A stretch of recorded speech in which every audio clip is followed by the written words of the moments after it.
In late 1996, the federal government bestowed one of the biggest gifts to retirement savers. It's called the Roth IRA. You put money in on an after-tax basis, and the reward, when done correctly, not paying taxes on any of the earnings. Since then, we've seen the Roth expanded to 401ks and other retirement plans. Today, Daniel and Todd join me to help illustrate the incredible power of Roth accounts. This is Wealth Wednesday.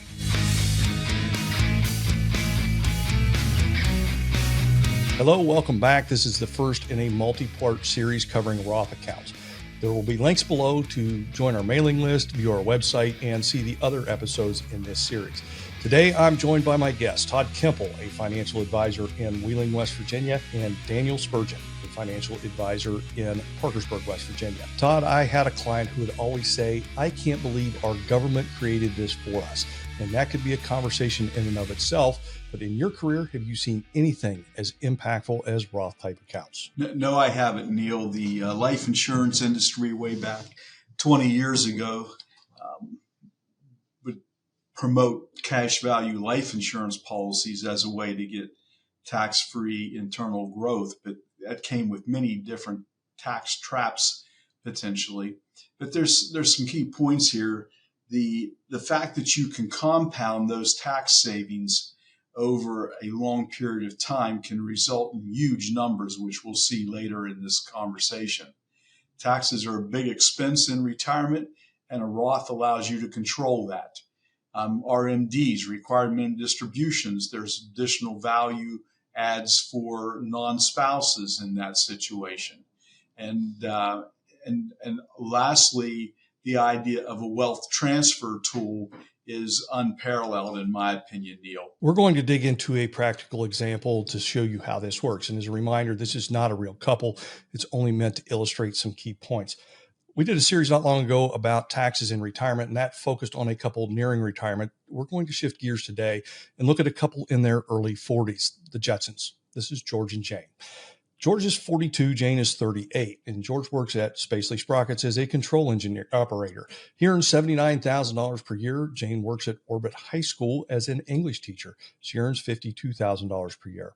At this point in their careers, they've only made pre-tax contributions, so they're using traditional retirement accounts. George contributes 5% of his pay. He gets an employer match of 4%. Jane contributes 4% of her pay.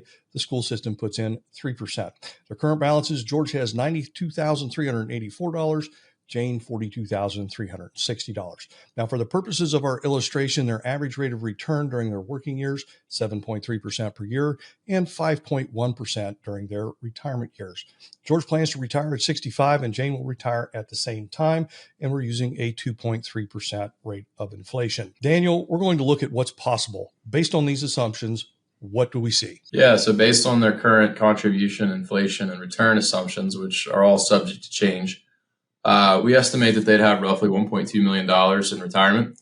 It doesn't really matter whether they put money in pre-tax or on a Roth basis. Again, this is just how the math works behind these projections. But if they do change their contributions to Roth, the two pools of money they have will differ.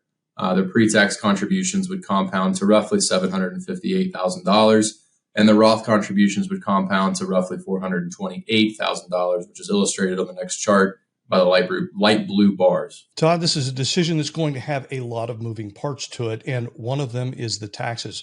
George and Jane are going to pay more during their working years. That's correct, Neil. And this chart shows a comparison of their projected tax bill using either option, the pre-tax or the Roth. Over time, the total differences paid in taxes by making the Roth contributions will be over $53,000 more. If you just isolate that issue alone, it would be difficult to suggest that they make this change. In fact, they would have to live roughly 20 years in retirement to break even on their tax bill, meaning that their tax savings they would realize by having the non-taxed income stream would have to provide an income stream for them until George reached age 85 or Jane reached age 81. And for this simplification, it ignores the time value of money, Neil. Like many things in the world of finance, the payoff can be significant if you live long enough. But isn't that one of the great unknowns? Statistical life expectancy for George is roughly 83 and Jane is 85. But you can't and shouldn't view this in a vacuum either. This has other factors to consider for George and Jane. It's a great point. And Dan, these next two charts show us why you can't just make this decision based on the potential tax impact. Can you explain? Sure. So for one, having that pool of money that will not be taxed can improve their chances of success, right? So our software shows through a Monte Carlo simulation that if they continue on their pre-tax contributions, the current path that they're doing, their chance of success is roughly 81%, which is not awful. However, if they do change to the Roth contributions for their contributions to the 401k, they're improving their odds to 88%, which is, again, that's a nice improvement. Where the real value comes is when they actually hit the age for required minimum distributions, as illustrated on the next chart. The existing pre-tax money is subject to required minimum distributions, whether they need the money for expenses or not, which means they're going to have to pull that money out. And we're making the assumption that they are taking that money out, and any excess that is taken out for required minimum distributions and not used for living expenses is not reinvested. So we're assuming it's all being spent. But the Roth portion is not taxable to them or their kids. It does not have to be pulled out for required minimum distributions, and therefore it can continue to compound if they don't need those funds to supplement their living expenses. And this graph shows that starting at around age 85, the difference between the two strategies really starts to show up. Todd, let's get some final thoughts from you. Sure. This is a simple example, and it goes to show how complex personal finance can get very quickly. You move one lever and it causes other things to happen or respond. It's like whack-a-mole at a carnival game. It shows you can't just focus on one aspect of the decision. And we didn't even cover the multi-generational impact of this, which we mentioned at the top of the show. It also goes to show where real value is in financial planning. None of this talks about what investments they were choosing, whether or not that was appropriate from a risk tolerance standpoint, et cetera. But knowing how all these things fit together can really have an impact on people and their families. One last point also, Neil, is that the tax rate reductions that took effect in 2017 were a 10-year sunset provision attached to that. And we're rapidly approaching that. And so if, in fact, that sunset does occur, it means that income tax rates will be going up. And that will make the numbers that we've just looked at even more attractive on the Roth side, Neil. Yeah, absolutely.